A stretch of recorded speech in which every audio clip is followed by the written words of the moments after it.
31. A 66-year-old man with central chest pain radiating to the back is brought into the A&E department. A chest X-ray is read as unremarkable, and a contrast CT is organized. The contrast CT shows an acute dissection flap in the aortic arch at the origin of the left common carotid trunk extending through the descending thoracic aorta into the proximal. Chapter 3. Test Paper 2, Questions. 66. Abdominal aorta at the level of the renal arteries. Which of the following best classifies this dissection type? A. DeBakey 1 Stanford AB, DeBakey 2 Stanford AC, DeBakey 3 Stanford AD, DeBakey 1 Stanford BE, DeBakey 2 Stanford B. 32. A. DeBakey 1 Stanford A. Site of dissection DeBakey Stanford. Both ascending and descending aorta type I type A ascending aorta, and arch only type 2 type A descending aorta only, distal to left subclavian artery type 3A type B descending aorta only, distal to left subclavian artery type 3B type B.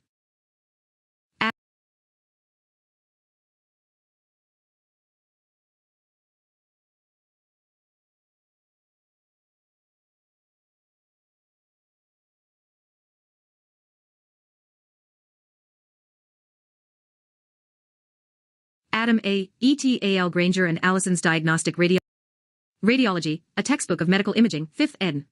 New York, Churchill Livingstone, 2000. 32. A 22-year-old man with mucocutaneous skin pigmentation around the lips and hand presents to the A&E department with acute colicky abdominal pain. Plain radiograph and subsequent CT of the abdomen show multiple dilated loops of small bowel with a transition point in the distal ileum associated with an ilio-ileal intussusception. What is the most likely diagnosis? A. Gardner syndrome B. Peutz-Jeghers syndrome C. Cowden syndrome D. Ticket syndrome E. Tarr syndrome.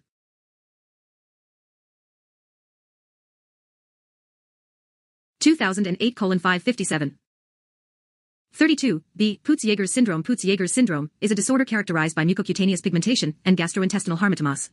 The syndrome is an autosomal, dominant, inherited trait and occurs with equal frequency in male and female subjects. Mucocutaneous pigmentation, a characteristic feature of the syndrome, is manifested by melanotic deposits around the nose, lips and buccal. Chapter 4. Test Paper 2, Answers. 92.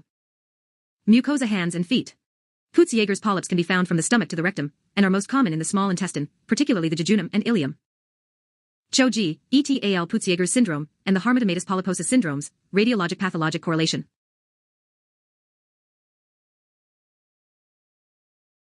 Syndrome. 33. 33. All of the following are accepted indications for MRI breast in breast cancer imaging, except A. Response to chemotherapy B. Patients with breast augmentation C. High-risk screening D. Differentiate residual disease from post-surgical scar E. Breast cancer recurrence. Most common in the small intestine, particularly the jejunum and ileum.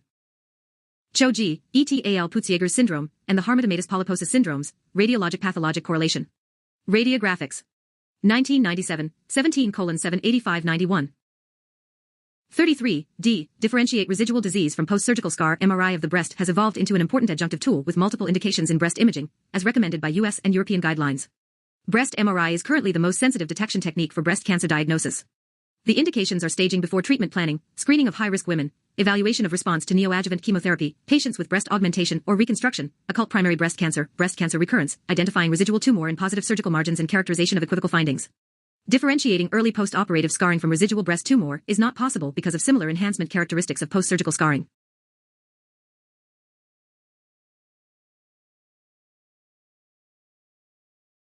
Recurrence.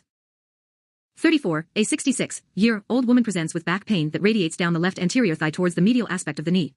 What are the MRI lumbar spine findings that you may expect based on the clinical history? A. L1/2 generalized disc bulge with left lateral recess stenosis B. L1/2 disc bulge with left foremenal stenosis C. L2/3 generalized disc bulge with left lateral recess stenosis D. L2/3 generalized disc bulge with left neural foremenal stenosis E. L3 scarring. Millet I, ETAL pearls and pitfalls in breast MRI. / for generalized disc bulge with left lateral recess stenosis. MRI. BRJ Radiol. 2012, 85, 1011 197 207. 34. C. L2/3 generalized disc bulge with left lateral recess stenosis medial aspect of the knee corresponds to the L3 dermatome. Lateral recess stenosis at L2/3 will affect the transiting L3 nerve root, whereas foremenal stenosis will affect the exiting L2 nerve root. L3 L1. L2.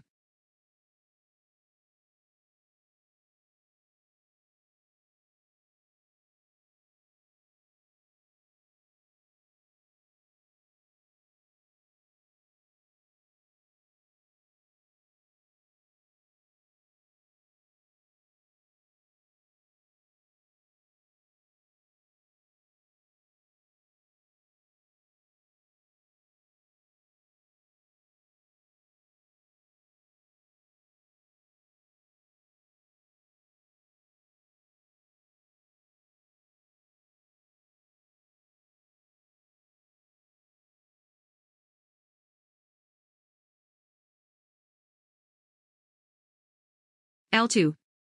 L2.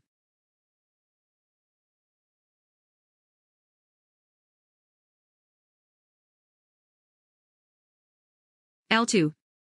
Back front. L3. L3. L4. L4. L5. L5. L5. S1. S1. S1. S3. S2. Netter FH. Dermatomes of lower limb. Lower limb. In Atlas of Human Anatomy, 5th ed. E. O'Grady and M. Teal, eds. EDS. EDS. Philadelphia, Pa, Saunders Elsevier, 2011:470.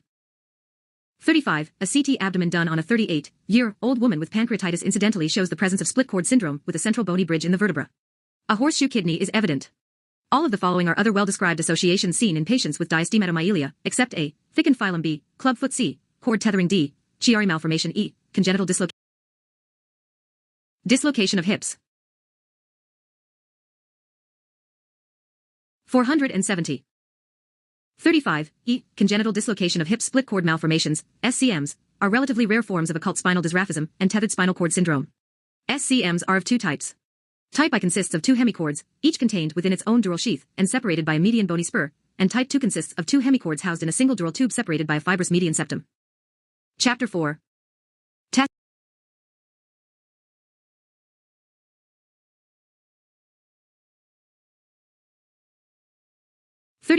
E. Congenital dislocation of hip split cord malformations, SCMs, are relatively rare forms of occult spinal dysraphism and tethered spinal cord syndrome. SCMs are of two types. Type I consists of two hemichords, each contained within its own dural sheath and separated by a median bony spur, and type 2 consists of two hemichords housed in a single dural tube separated by a fibrous median septum. Chapter 4.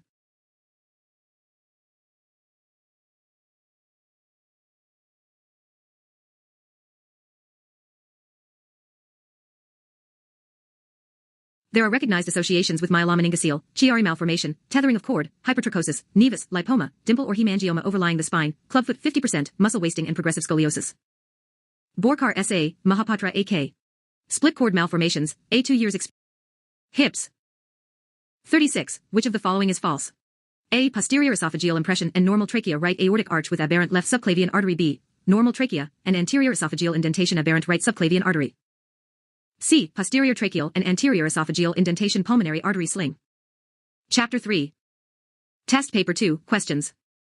67. D. Anterior tracheal and posterior esophageal indentation double aortic arch. E. Reverse 3 indentation of the esophagus and normal trachea coarctation of the aorta. 37. An 8-week-old boy presents experience at AIMS. Asian J. Neurosurg. 2012, 7/25660. 36. B. Normal trachea and anterior esophageal indentation aberrant right subclavian artery with a left-sided aortic arch or aberrant left-sided subclavian artery with a right-sided aortic arch both result in posterior impression on the esophagus on a barium swallow with normal appearance of the trachea. An aberrant left pulmonary artery or pulmonary vascular sling runs in between the trachea and esophagus, resulting in an anterior indentation on the esophagus and a posterior indentation on the trachea. Other entities that can result in anterior indentation on the esophagus are a bronchogenic cyst, tracheoesophageal node, or a tracheal neoplasm extending posteriorly. Anterior tracheal, posterior tracheal, and lateral esophageal impression occurs with double aortic arch. The right arch is higher than the left, resulting in an S-shaped esophagogram on AP view. Reverse 3 indentation of the esophagus and normal trachea occurs with coarctation of the aorta. Dannert W., Radiology Review Manual, 7th ed. Philadelphia, Pa, Lippincott Williams and Wilkins, 2011. 37. Presence with profound cyanosis with associated congestive cardiac failure. Imaging demonstrates a localized concurrent aortic coarctation. The likeliest underlying diagnosis would be A. Tetralogy of Fallot, B. Truncus arteriosus, C. Transposition of the great arteries, D. Hypoplastic left heart syndrome, E.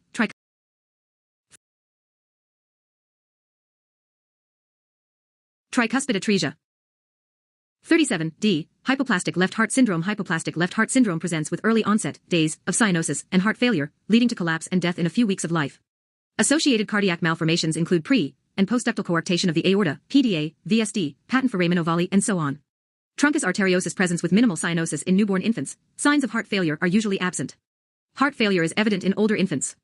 Tetralogy of Fallot presents in early infancy with cyanosis, usually not present in early infancy, leading to clubbing, dyspnea, heart failure, failure to thrive, and paroxysmal hypercyanotic spells. X-ray shows a boot-shaped heart with oligamic lungs. Transposition of the great arteries is a medical emergency. Infants usually present in the first few hours or days with worsening duct-dependent cyanosis. Hypoxia is severe, but heart failure is not a feature. X-ray shows an egg-on-end or egg-on-string appearance. Tricuspid atresia presents in the first few days of life with increasing cyanosis. Other clinical features are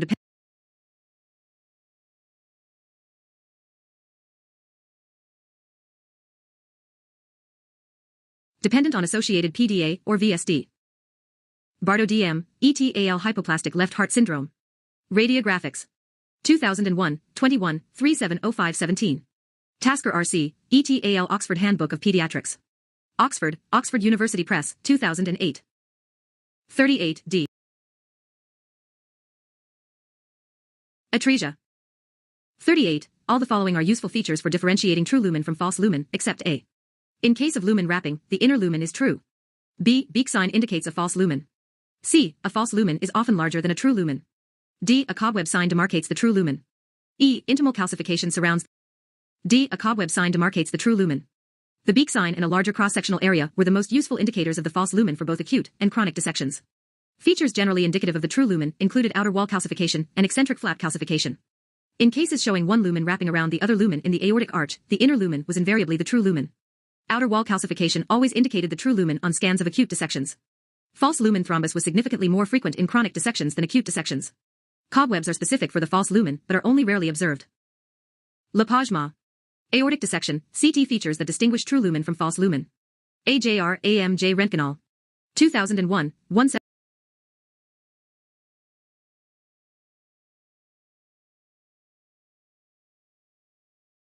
17.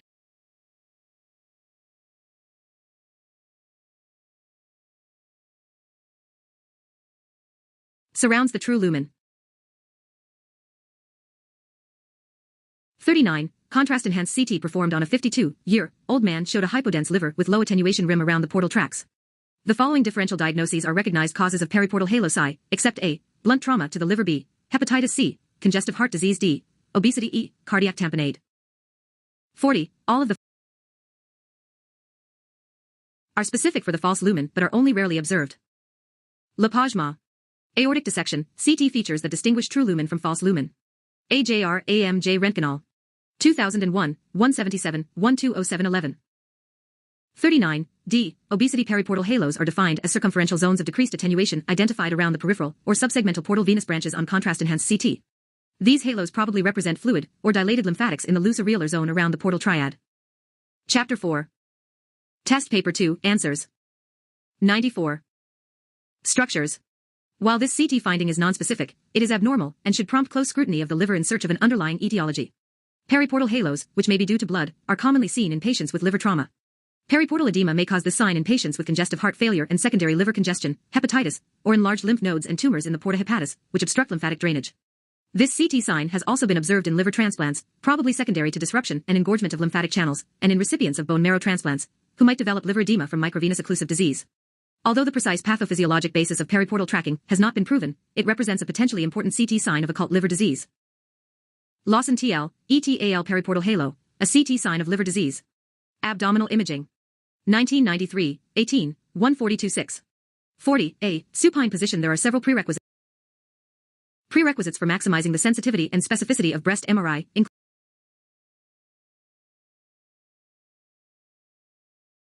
The following are technical requirements for performing an MRI breast, except A, supine position B, breast coil C, intravenous contrast D, thin slices E, T1W images. Including the following. High magnetic field strength with a highly homogeneous magnetic field. Bilateral image acquisition with a prone positioning bilateral breast coil. Unenhanced imaging with AT2, weighted and 3DT1, weighted pre- and post for gadolinium. Selection of a phase encoding direction minimizes artifacts. Homogeneous fat suppression. Thin section acquisitions, section thickness of 3 mm or less. Pixel size of less than 1 mm in each in-plane direction. Temporal resolution of less than 2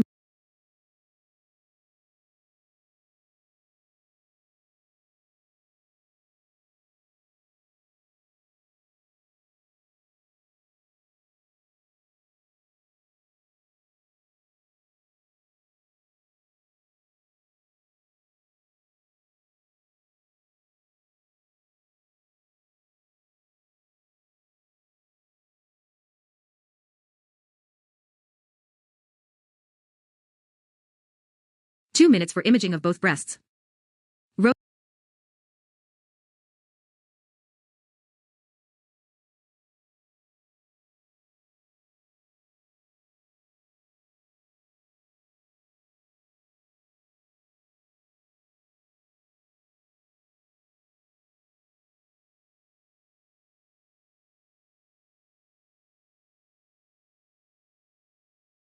Images. 41, a 74-year-old man presents with neck pain, with right upper arm pain, and radicular symptoms at the lateral aspect of the forearm and tingling in the thumb. What is the most likely finding on the MRI? A. Central disc bulge at C3/4 with severe cord compression B. Right foraminal disc osteophyte at C2/3C. Right foraminal disc osteophyte at C4/5D. Right foraminal disc osteophyte at C5/6E. Right foraminal disc osteophyte at C3/.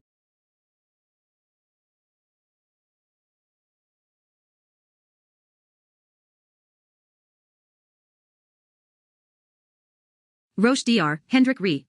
How to optimize clinical breast MR imaging practices and techniques on your 1.5T system. Radiographics. 2006, 26, 5/14/69/84. 41, D. D. Right foraminal disc osteophyte at C5/6 lateral aspect of the forearm, and the thumb corresponds to the C6 dermatome. Foraminal osteophyte at C5/6 will impinge upon the exiting C6 nerve root.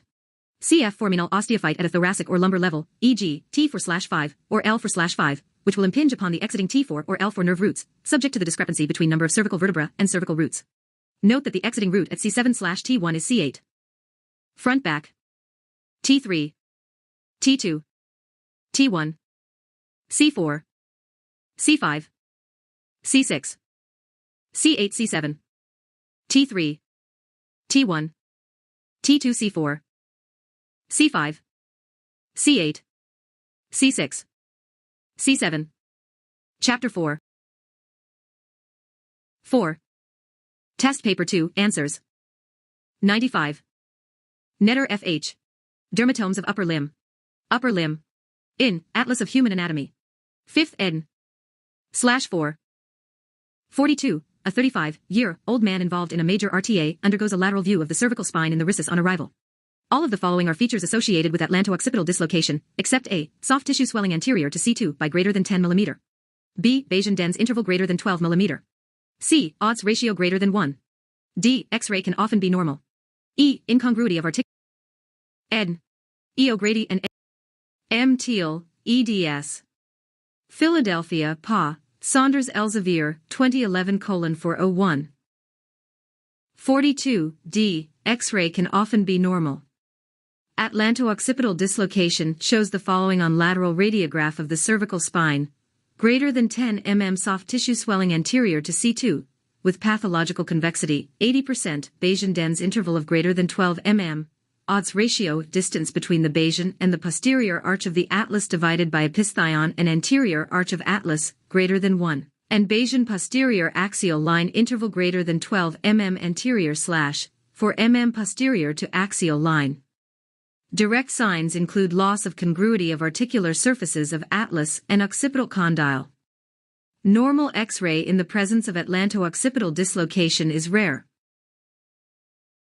Dannert W. Radiology Review Manual, 6th ed. Philadelphia, Pa. Lippincott Williams and Wilkins, 2007:203. 43. Articular surface of atlas and occipital condyles. Chapter 3. Test Paper 2, Questions. 68. 43. A child presents with an abnormally shaped cranium. There is hypertelorism, and the skull vault appears short and widened. The anterior cranial fossa appears shortened. Which sutures are likely to have fused early? A. Sagittal B, coronal C, metopic D, lambdoid E, unilateral. 43. B. Coronal. The appearance here describes brachycephaly. Craniosynostosis is the premature fusion of cranial sutures, and may be isolated or may present as part of a craniofacial syndrome. It typically alters the shape of the cranial vault. Vault. Broad categories include simple craniosynostosis, involving only one suture, or compound craniosynostosis, where two or more sutures are involved. Deformity suture-involved dolichocephaly, sagittal scaphocephaly, sagittal brachycephaly, bicoronal anterior plagiocephaly, unicoronal pterocephaly, bilateral lambdoid posterior plagiocephaly, unilateral lambdoid trigonocephaly, metopic oxycephaly, sagittal and coronal cleablachaudal, sagittal, coronal and lambdoid. Kunna PC, ETAL Pictorial Essay, The Many Faces of Craniosynostosis. Indian J. Radial Imaging. 2011, 21, 149-56. 44. C.